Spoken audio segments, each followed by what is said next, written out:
Salam sejahtera, saudara yang kekasih, di dalam nama Tuhan Yesus Kristus. Kembali kita bertemu di dalam dimensi iman Kristiani. Selalu rindu untuk belajar, menggali kebenaran Alkitab. Lepas dari kita suka atau tidak. Kebenaran memang selalu menggelitik dalam kehidupan, menggugat hari-hari kita. Tetapi jangan lupa, justru itulah yang kita perlukan untuk mempersiapkan diri, menyelamatkan masa depan kita. Sebelum kita lanjut, saudaraku yang kekasih, dalam perenungan kita kali ini tentang Saulus, kita berdoa. Mari kita berdoa. Kami bersyukur, kami berterima kasih ya Tuhan untuk waktu yang Tuhan boleh berikan melayani Tuhan. Karena siapakah kami boleh melayanimu? Kami bersyukur untuk perenungan kami akan hambamu Saulus, yang kau pakai menjadi alat luar biasa, kau sapa di dalam kepapaan, ketiadaan, kebutaan, sehingga bisa menggapai masa depan yang sangat menjanjikan. Terima kasih. Berkati sertai kami di kehidupan di perenungan kami ini, supaya nama Tuhan dipermuliakan. Amin. Saudaraku yang kekasih, Alkitab menceritakan kepada kita di dalam Kisah Rasul pasal yang ke-9. Kisah 9 ayat 1 sampai 16 tentang pertobatan Paulus. Dikatakan begini. Sementara itu berkobar-kobar hati Saulus untuk mengancam dan membunuh murid-murid Tuhan. Ia menghadap imam besar dan meminta surat kuasa daripadanya untuk dibawa kepada majelis Yahudi di Damsyik, supaya jika ia menemukan laki-laki atau perempuan yang mengikuti jalan Tuhan, ia menangkap mereka dan membawa mereka ke Yerusalem. Kemudian dikatakan lagi, saudara yang kekasih, dalam perjalanannya ke Damsyik itulah, ketika dia sudah dekat dengan kota itu, tiba-tiba cahaya memancar dari langit mengelilingi dia.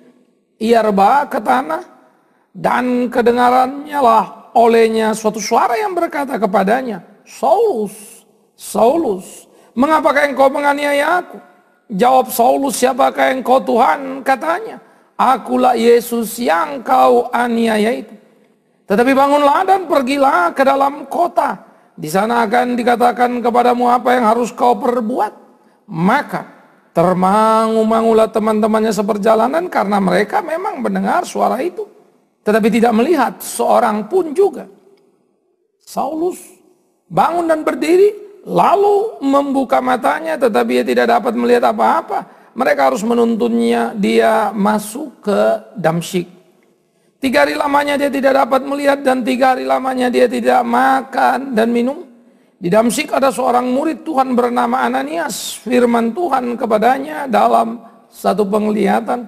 Ananias, jawabnya, ini aku Tuhan. Firman Tuhan, mari pergilah ke jalan yang bernama Jalan Lurus, dan carilah di rumah Yudas seorang dari Tarsus yang bernama Saulus. Ia sekarang berdoa. Dan dalam satu penglihatan ia melihat bahwa seorang yang bernama Ananias masuk ke dalam dan menumpangkan tangannya ke atasnya, supaya dia dapat melihat lagi. Jawab Ananias, Tuhan, dari banyak orang telah kudengar tentang orang itu, betapa banyaknya kejahatan yang dilakukannya terhadap orang-orang kudus-Mu di Yerusalem. Dan ia datang kemari dengan kuasa penuh dan imam-imam kepala untuk menangkap semua orang yang memanggil namamu. Tetapi firman Tuhan kepadanya, pergilah, sebab orang ini adalah alat pilihan bagiku untuk memberitakan namaku kepada bangsa-bangsa lain serta raja-raja dan orang-orang Israel. Aku sendiri akan menunjukkan kepadanya betapa banyaknya penderitaan yang harus ia tanggung oleh karena namaku. Lalu pergilah Ananias ke situ dan masuk ke rumah itu. Ia menumpangkan tangannya ke atas Saulus, katanya, Saulus, saudaraku, Tuhan Yesus telah menampakkan diri kepadamu di jalan yang engkau lalui. Ia telah menyuruh aku kepadamu, supaya engkau dapat melihat lagi dan penuh dengan Roh Kudus. Dan seketika itu juga, seolah-olah selaput gugur dari matanya, sehingga dia dapat melihat lagi. Ia bangun, lalu dibaptis, dan setelah ia makan, pulihlah kekuatannya. Saudara-saudaraku yang kekasih, menarik kalau kita memikirkan apa yang terjadi dalam peristiwa yang baru saja kita baca. Saulus itu nama sebelum dia berganti menjadi Paulus. Saulus seorang yang merasa diri sangat berarti dan hebat, kini menjadi orang yang tiada. Orang yang ingin menghabisi pengikut Kristus, kini menjadi pengikut Kristus. Peristiwa apa yang terjadi? Sukses Paulus di kebutaan menjadi sebuah pertanyaan. Bagaimana mungkin? Karena maklum kita ini sudah terkontaminasi, polusi dan dirusak oleh sistem nilai sukses. Sukses itu kan kalau melek dan bukan buta. Sukses itu kan kalau punya dan bukan tidak punya. Tataran nilai Kristiani kita sudah ternoda oleh pikiran umum dunia. Sayang, mestinya orang Kristen berani berkelahi pikiran, berbeda nilai dengan dunia. Tetapi yang terjadi justru kita terkontaminasi, terpolusi, dan akhirnya terkuasai oleh pikiran dunia. Sehingga kita berbicara kekristenan, berbicara Alkitab, tapi dari perspektif dunia. Ini yang menyedihkan. Dimensi iman Kristiani mau belajar untuk menunjukkan dimensi keimanan yang seperti apa yang seharusnya ada dalam kehidupan kita. Bagaimana untuk kita memahami dengan benar? Mari kita lihat Saulus. Saulus adalah seorang yang sangat ambisius. Dia bukan orang bodoh. Dia orang pintar, intelektual tinggi. Dia salah satu orang terbaik pada zamannya. Di dalam ukuran seorang ahli Taurat. Ia murid Gamaliel, guru yang paling terkenal pada waktu itu, dan dia seorang yang brilian. Datang dari keluarga yang bercukupan, itu sebab dia mempunyai warga negara Roma pada dirinya. Yang tidak mudah. Karena itu harus membayar ya satu jumlah yang tidak kecil. Tetapi keluarganya tampaknya cukup mampu untuk membekali itu. Saudara-saudaraku yang kekasih, Paulus yang bernama Saulus ini mempunyai gairah hebat, punya posisi penting, masa depan yang cerah untuk karirnya di majelis agama. Dan dia bukan saja seorang yang pintar secara intelektual, tetapi dia seorang yang komit luar biasa, mentalnya sangat mengagumkan. Pengabdiannya kepada keagamaannya itu sangat mencengangkan. Itu sebab pergilah si Saulus muda kepada majelis agama dan meminta surat untuk kemudian bisa menghabisi semua orang pengikut Yesus yang dianggap pada waktu itu adalah kesesatan bagi Yahudi. Ini menjadi perlawanan khususnya di dalam kenyamanan sistem keimaman di mana para imam telah kaya raya karena posisinya. Mereka merasa tergoncang dengan kehadiran murid-murid Kristus yang membongkar seluruh praktek pelayanan dan menunjukkan keutuhan kesungguhan pelayanan. Karena itu ini harus dihabisi. Karena kalau tidak ini akan mengganggu kenyamanan tadi dan membuat majelis agama tidak akan tenang posisinya. Lama-lama umat bisa bergolak dan menemukan memang betul ini majelis agama jahat dan mengambil keuntungan diri, dan mereka bisa melawan, bukan? Mereka bisa memanipulasi segala sesuatunya. Nah, oleh karena itu Saulus meminta surat dan dibekali untuk membunuh laki-laki maupun perempuan yang mengikuti jalan Yesus Kristus, atau dengan kata lain murid Kristus. Maka pada waktu surat itu turun, terancamlah kehidupan para murid. Ini menjadi menakutkan, bukan? Jadi jangan pikir ketika rasul itu, ketika murid-murid laki-laki dan perempuan itu menjadi pengikut Kristus, lalu semuanya mulus. Enggak. Ancaman datang silih berganti, dan itu sudah terbukti sepanjang sejarah gereja. Nah, Saulus datang dengan surat ini. Saudara-saudara, cinta Tuhan kepada Saulus melampaui apa yang kita ketahui. Maka malapetaka yang kita sebut mengerikan. Paulus yang sedang menuju suksesnya dalam ukuran keduniaan untuk mencapai posisi menjadi majelis agama, pergi dengan semangat yang luar biasa, surat sakti untuk menghabisi pengikut Kristus. Apa yang terjadi? Mencengangkan kita. Karena yang terjadi justru sebaliknya. Ketika mereka disadarkan kepada satu nilai yang tinggi, bagaimana untuk memahami kebenaran yang sejati. Saulus mendadak, saudara-saudara, di tengah jalan mengalami satu peristiwa supranatural. Kita selalu dicekoki orang buta oleh kuasa Tuhan melihat. Bacalah Saulus. Orang melihat dengan kuasa Tuhan buta. Jadi jangan mengeneralisasi apa yang Tuhan kerjakan. Dia bisa bekerja dari barat ke timur, timur ke barat, selatan, utara, utara, selatan. Namanya Tuhan, tidak mungkin Anda bisa jebak dan tangkap. Sayang, banyak orang memformulasikan pekerjaan Tuhan dalam genggaman tangan yang cocok dengan selera manusia. Itu yang akhirnya mendowngrade kemahaan Allah. Maha namanya yang gak terukur, maha namanya yang tidak terpahami penuh, bukan? Karena itu biarkan Allah bekerja dengan caranya dan tidak perlu saudara ajari.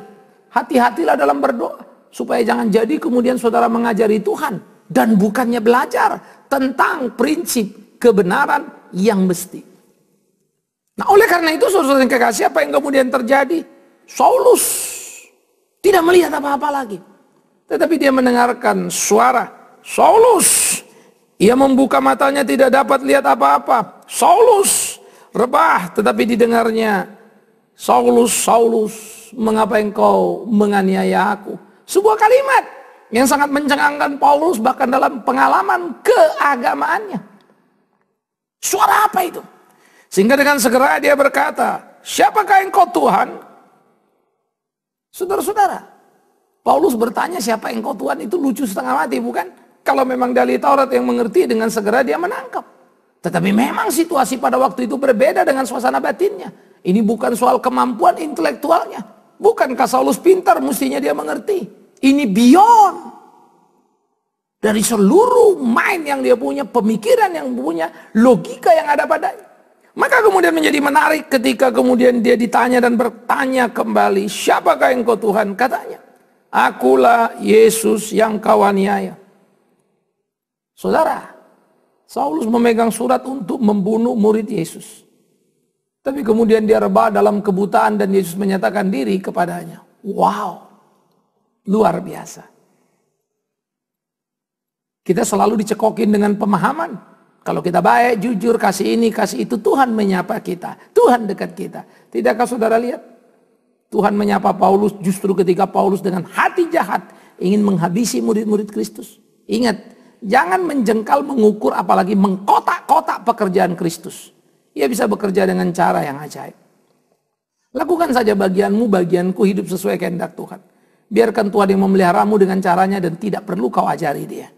Saya selalu ingatkan karena itu dia berkata dalam doa Bapa kami, beri kami makanan yang secukupnya. Dia tidak pernah mengajar kita, ayo minta apa yang kau mau, nasi, capcay, puyung hai dan seterusnya. No, tidak salah yang kau makan itu.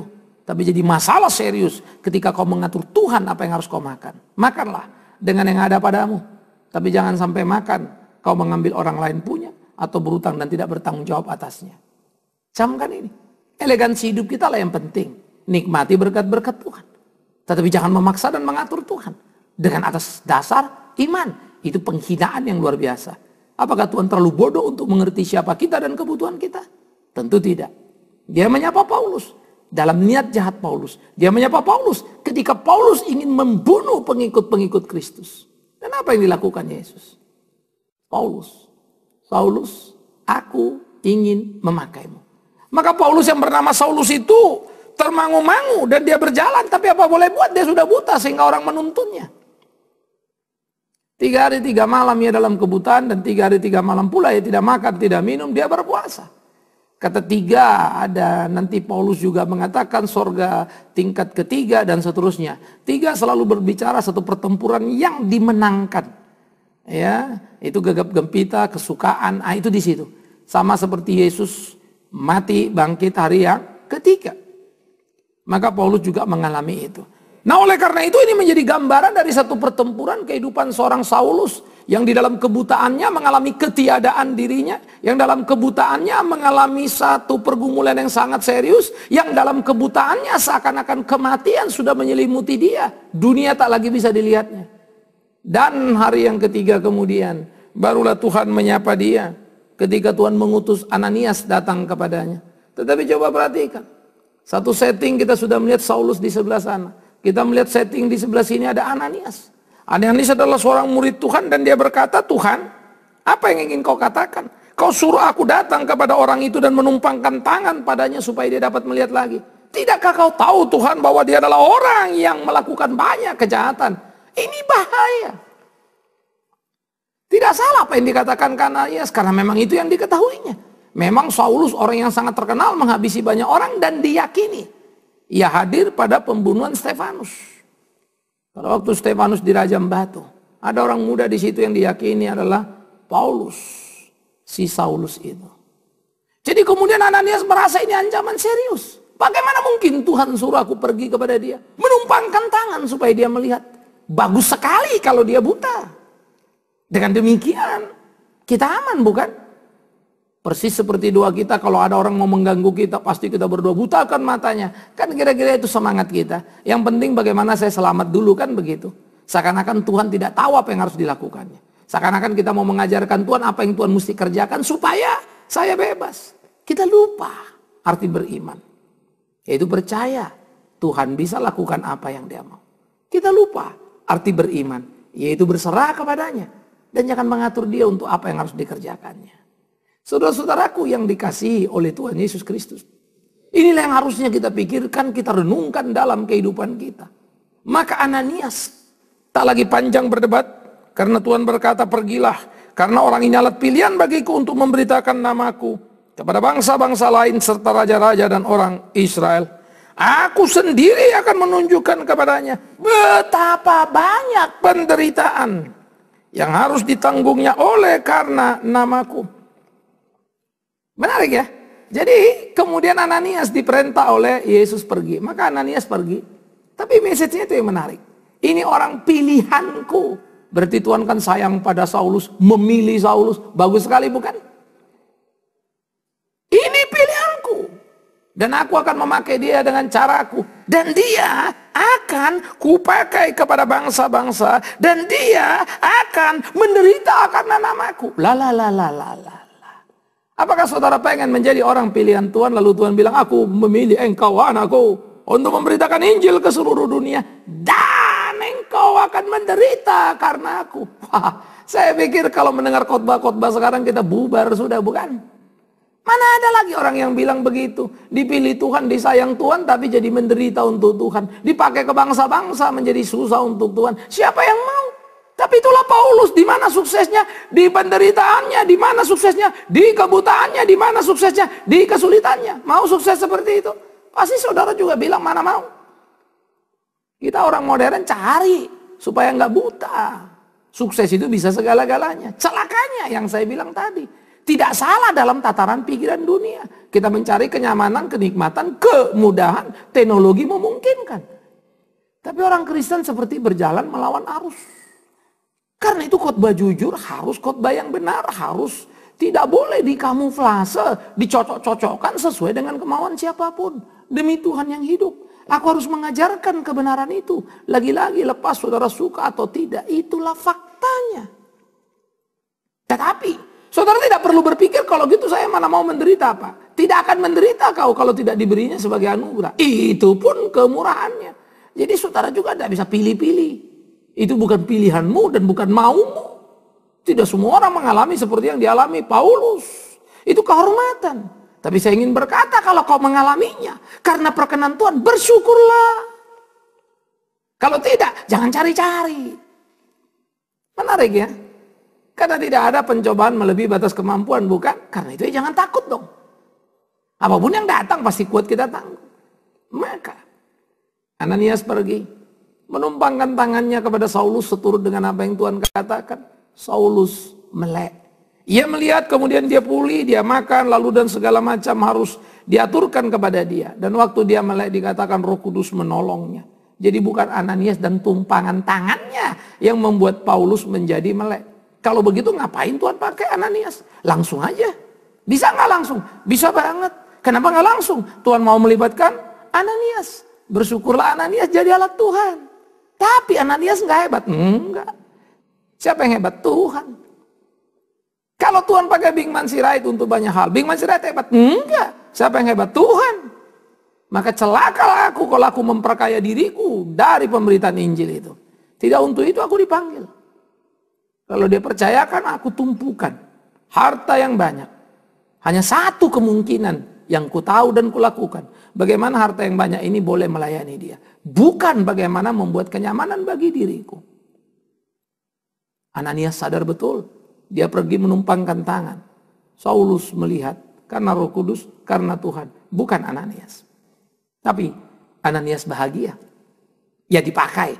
dalam karya Tuhan untuk menyatakan kehendaknya bagi orang pilihannya yang bernama Saulus. Saudara-saudara, kalau kita kemudian melihat perjalanan Saulus yang kelak bernama Paulus, sesudah dia melihat, sesudah dia belajar, saudara, Saulus yang pintar, yang sarjana ini, yang ahli PL ini, yang terpintar pada zamannya di angkatannya, saudara tahu, ia ada 3 tahun di tanah Arab mengasingkan dirinya dalam perenungan dan pembelajarannya. Betapa rendah hatinya Saulus. Tidak seperti orang baru mau belajar dikit ya, sudah berani khotbah sana sini. Ngerti belum secara utuh, sudah berani bicara sana sini. Itu kan bahaya setengah mati. Ya, saya selalu ingatkan, untuk menjadi guru sekarang harus S1. Ngajar di perguruan tinggi harus S2. Ada persamaan yang dilakukan sekarang, bukan? Dan seterusnya, pasca sarjana ya mesti S3. Itu pendidikan umum. Mau jadi dokter, kuliah dulu. Sesudah kuliah, praktek, sesudah praktek, nanti ada izin praktek. Nggak ada izin praktek, nggak boleh, ditangkap kamu. Ilegal itu. Bayangkan, itu soal hidup ini. Apalagi rohani. Urusan kekekalan sorga neraka. Masa ada orang gak belajar terus berani mengajar? Itu kan mengerikan sekali. Itu penghinaan terhadap kekristenan. Yang penting kan dia mau pelayanan. Lah kalau dia mau pelayanan pasti dia mau belajar. Mana ada orang mau pelayanan gak mau belajar? Omong kosong besar itu. Kalau dia mau pelayanan tidak mau belajar, dia tidak sedang pelayanan. Dia sedang mau gagah-gagahan. Saulus 3 tahun di tanah Arab. Orang goblok? Enggak. Dia orang sekolah, seorang pintar, ahli PL. Itu sebab kemudian ketika dia berbicara tentang Kristus, lebih dari separuh perjanjian baru, bukan Petrus, bukan Yohanes yang menulis, tetapi Paulus. Karena pintar, sekolah, orang hebat. Dan dia pergi ke berbagai tempat. Dia beradu pikir dengan orang-orang di Roma, dia ada di Galatia, Tesalonika, Korintus, seluruh kota-kota Asia kecil, Eropa. Dia masuk. Bahkan sampai ke Yunani, di Athena dia berdebat dengan ahli-ahli filsafat yang punya moto. Jangan bicara di sini tentang hari kemarin, harus isu yang baru. Dan Paulus berbicara. Ahli-ahli filsafat itu tercengang, diam tak bisa menjawab. Luar biasa. Itu Paulus. Jadi saudara-saudaraku yang kekasih, melihat pergumulan seorang Saulus itu, betapa amat sangat luar biasanya Tuhan memakai dia. Camkan itu, betapa amat sangat luar biasanya. Jadi bukan barang rongsokan itu, bukan barang mainan itu. Paulus menunjukkan kelasnya yang luar biasa. Bagaimana dengan kita? Tapi ingat, pertemuan dia dengan Tuhan diwarnai kebutaan. Bukan buta melihat ya, tapi melihat jadi buta. Dan upah tertinggi yang diterima Saulus dalam pelayanannya apa? Luar biasa saudara. Saulus kemudian yang bertobat ini mengalami pergolakan dan peralihan jalan yang luar biasa. Dari mulai membunuh pengikut Kristus menjadi pengikut Kristus. Dari mulai pegang surat kuasa membunuh. Sekarang masuk dalam daftar tersangka, terdakwa untuk dibunuh oleh pemerintahan majelis agama. Kawan-kawannya sudah berubah menjadi lawan-lawannya di majelis agama. Tetapi sebaliknya, lawan-lawannya murid Kristus telah berubah menjadi kawan-kawannya. Paulus yang bernama Saulus telah menjadi perubahan yang luar biasa. Saulus, aku adalah aku. Paulus, aku bukan aku. Ya, sehingga ada yang mengatakan Saulus berarti si besar. Kalau Paulus si kecil. Ya, tetapi kita coba mau mengartikan itu dari pengalaman hidupnya, riwayat hidupnya.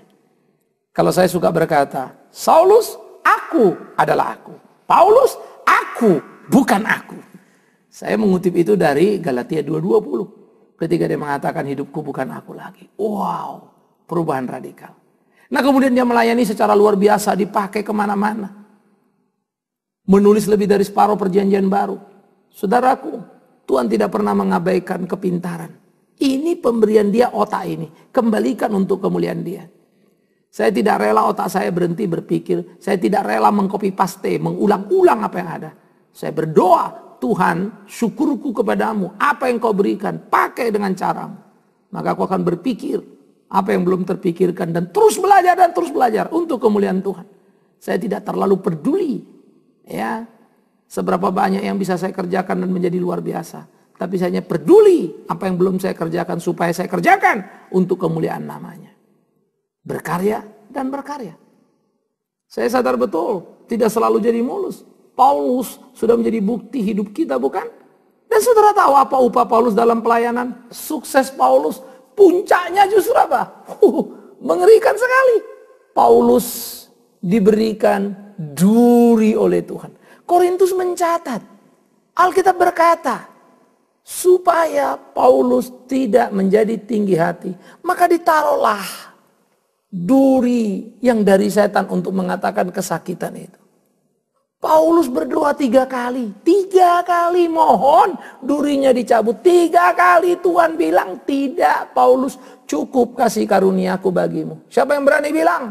Paulus pendosa, Tuhan tidak dengar doanya. Siapa yang berani bilang? Paulus pendosa maka Tuhan tidak jawab doanya. Siapa berani bilang? Paulus kurang iman maka Tuhan tidak menyembuhkannya. Siapa berani bilang? Paulus kurang iman maka Tuhan tidak memperhatikannya. Hanya penjahat yang mengatakan itu. Tetapi orang benar akan tahu betul. Justru iman Paulus memang luar biasa.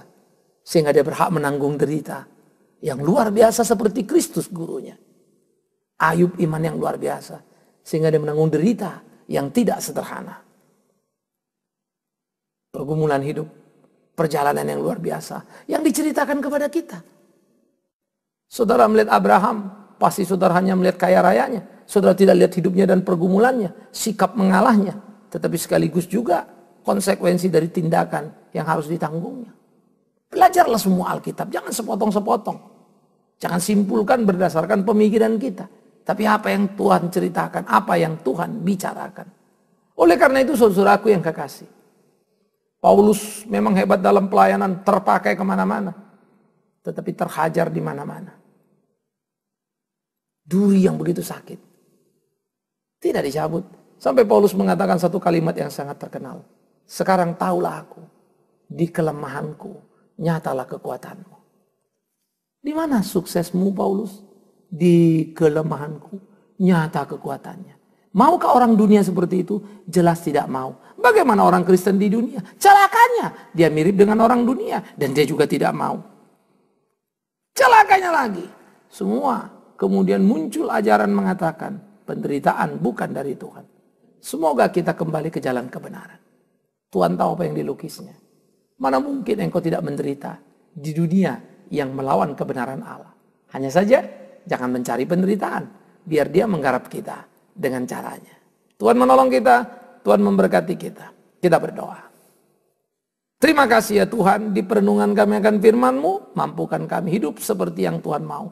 Sehingga hidup kami menjadi hidup yang menyenangkan hati Tuhan. Senantiasa menggapai sukses di derita. Tak melarikan diri untuk kemuliaan nama Bapa. Amin.